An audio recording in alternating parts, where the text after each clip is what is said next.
Super six పథకాలను అమలు చేయలేమని చేతులెత్తేసిన సీఎం చంద్రబాబు నాయుడు పేద ప్రజలకు సమాధానం చెప్పాలని వైకాపా నేత పోతిన వెంకట మహేష్ డిమాండ్ చేశారు.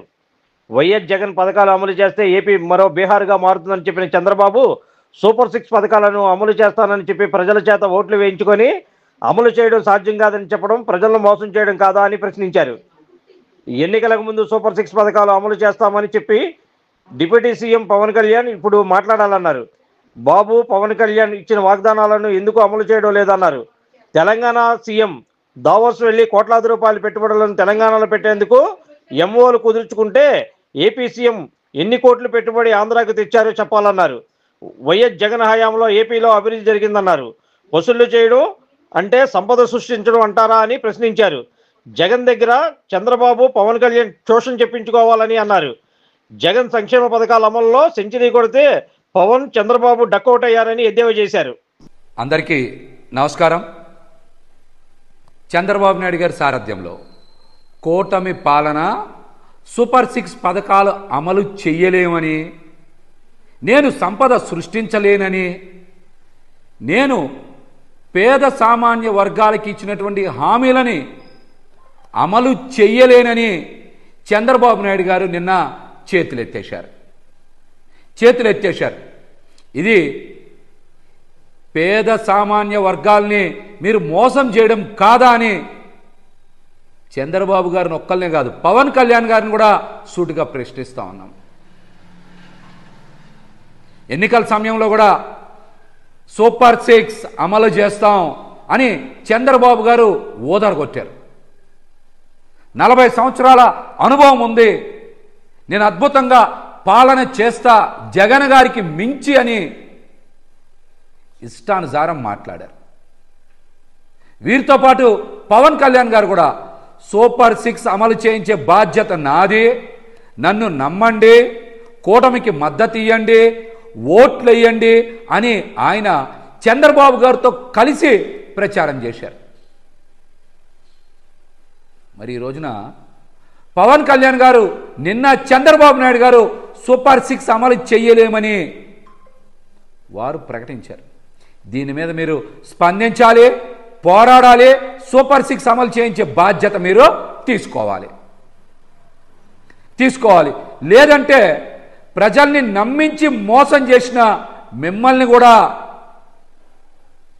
ఊరుకోరని కూడా ఈ సందర్భంగా హెచ్చరిస్తూ, చంద్రబాబు గారి పాలన అంతా కూడా సంక్షేమ పథకాల్లో కోత, పన్నుల మోత, సూపర్ సిక్స్ అమలు లేదు. ఇంకో పక్క మాత్రం పన్నుల మోత మోగిస్తూ ఉన్నారు.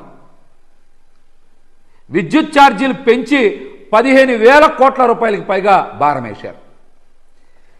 రాష్ట్రంలో ఇప్పటికే వ్యాపారాలు లేక ఇబ్బందులు పడుతూ ఉంటే ప్రజల మీద మరొక పిడుగు రేపు ఫిబ్రవరి 1న ఆస్తుల విలువలు పెంచి రిజిస్ట్రేషన్ ఛార్జీలు పెంచుతారంట. ఇదొక భారం. ఓ పక్కనేమో విద్యుత్ ఛార్జీల పెంపు, మరొక పక్కనేమో భూముల రేట్లు పెంపు చేసి ప్రజల దగ్గర నుంచి పన్నులు విపరీతంగా వసూలు చేసే ప్రక్రియ. ఇంకో పక్కన చూశారుగా రాష్ట్రంలో ఇష్టం వచ్చినట్టు వీళ్ళు మాట్లాడతా ప్రజల్ని చలానాలు కట్టమని కనీసం 1,030 రూపాయలు వసూలు చేస్తూ ఉన్నారు.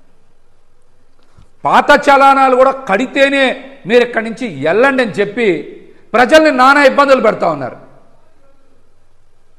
ఏ నియోజకవర్గంలో చూసినా, ఏ సెంటర్లో చూసినా, ఏ సందుగొందులో చూసినా పోలీస్ శాఖ వారు ప్రజల్ని తీవ్ర ఇబ్బందులు గురి చేసి చలానాలు వసూలు చేస్తున్న మాట వాస్తవం. ఇదేం పాలన?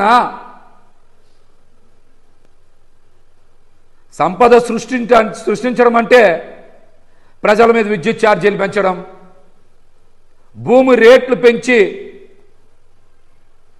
డబ్బులు లాగేయడం, చలానాల్ని ఇష్టానుసారం వసూలు చేయడం, ఇదా సంపద సృష్టి అంటే? నేను గతంలో కూడా చెప్పాను, 4-5 నెలల కిందట చంద్రబాబు గారు పవన్ కళ్యాణ్ గారు ఇద్దరు వచ్చి జగన్మోహన్ రెడ్డి గారి దగ్గర మీరు ట్యూషన్ చెప్పించుకోండి అని.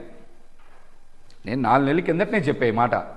చంద్రబాబు గారు పవన్ కళ్యాణ్ గారు వచ్చి జగన్మోహన్ రెడ్డి గారి దగ్గర మీరు ట్యూషన్ చెప్పించుకోండి, ట్యూషన్ చెప్పించుకుంటే బటన్ ఎలా నొక్కాలో తెలుస్తుంది అని చెప్పారు. జగన్మోహన్ రెడ్డి గారు బటన్ నొక్కడంలో సెంచరీకి మించి బటన్ నొక్కారు. జగన్మోహన్ రెడ్డి గారు సెంచరీకి మించి బటన్ నొక్కితే చంద్రబాబు గారు పవన్ కళ్యాణ్ గారు డక్అవుట్ అయ్యారు. వాళ్ళిద్దరు ఒక్క పథకం కూడా అమలు చేయాల, డక్అవుట్ అయ్యారు. ప్రజల్ని మాత్రం మోసపూరితంగా రన్అవుట్ చేశారు. వాళ్ళు ప్రజల్ని మోసపూరితంగా రన్అవుట్ చేశారు. దావోస్ వెళ్ళి ఏం చెప్తా ఉన్నారు, పెట్టుబడులు తీసుకొస్తాం, ఏపీ బ్రాండ్ ఇమేజ్ పెంచుతాం, అద్భుతంగా చేస్తామని చెప్పి దావోస్ వెళ్ళారు. దావోస్ వెళ్ళిన దగ్గర నుంచి చంద్రబాబు గారిని చూసి పారిశ్రామికవేత్తలందరూ కూడా పారిపోయారు. ఒక్కరు కూడా ఎంఓయూ చేసుకోవాలా, బాబు గారిని చూసి పారిపోయారు. ఎందుకో తెలుసా మీకు? ఈయన సినిమా యాక్టర్లకు ఒత్తాసు పలికి దొంగ కేసులు పెట్టి పారిశ్రామికవేత్తల్ని వేధిస్తాన్నారు అని పారిశ్రామికవేత్తలు ఎవరు కూడా చంద్రబాబు గారు ముఖం చూడలా, పారిపోయారు అందరూ కూడా. జిందాల్ గారు చూశారుగా, పక్క రాష్ట్రంలో ఎంఓయూలు చేసుకున్నారు.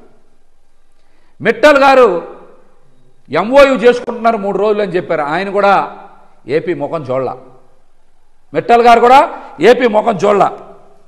దావోస్ మొదటి రోజు అయితే తెలంగాణ ముఖ్యమంత్రి రేవంత్ రెడ్డి గారితో కలిసి బ్రహ్మాండమైన ఫోటోలు, బాబు గారి ఫోటోలు, రేవంత్ రెడ్డి గారి ఫోటోలు బ్రహ్మాండంగా చూపించారు అందరికీ. ఆయనేమో సుమారు రేవంత్ రెడ్డి గారు 1,78,000 కోట్ల రూపాయలు పెట్టుబడుల ఎంఓయూ చేసుకొని అంగీకారం చేసుకొని అలా రాష్ట్రంలో పెద్ద పెద్ద బ్యానర్లు కట్టుకొని ప్రచారం చేసుకుంటున్నారు. తెలంగాణలో పక్క రాష్ట్రంలో 1,78,000 కోట్ల రూపాయల పెట్టుబడులు వచ్చినాయి. మీకు 40 సంవత్సరాల అనుభవం ఉంది కదా, 4 సార్లు ముఖ్యమంత్రి కదా, మీరు ఒక్క ఎంఓయూ కూడా తేలిపోయారేంటి? ఎందుకు మిమ్మల్ని చూసి పారిశ్రామికవేత్తలు ముందుకు రాలేదు? టీవీల్లో మాత్రం ఎలివేషన్స్ ఇచ్చారు, టీవీలో మాత్రం ఎలివేషన్స్ ఇచ్చారు. దీని మీద కూడా ప్రజలు ఆలోచన చేయాలి. గతంలో ఈ అంశం మీద కూడా పవన్ కళ్యాణ్ గారు మాట్లాడారు. ఎర్ర సూట్ వేసుకుంటే నాకేంటి, నల్ల సూట్ వేసుకుంటే నాకేంటి, పెట్టుబడులు రావాలి కదా అన్నారు.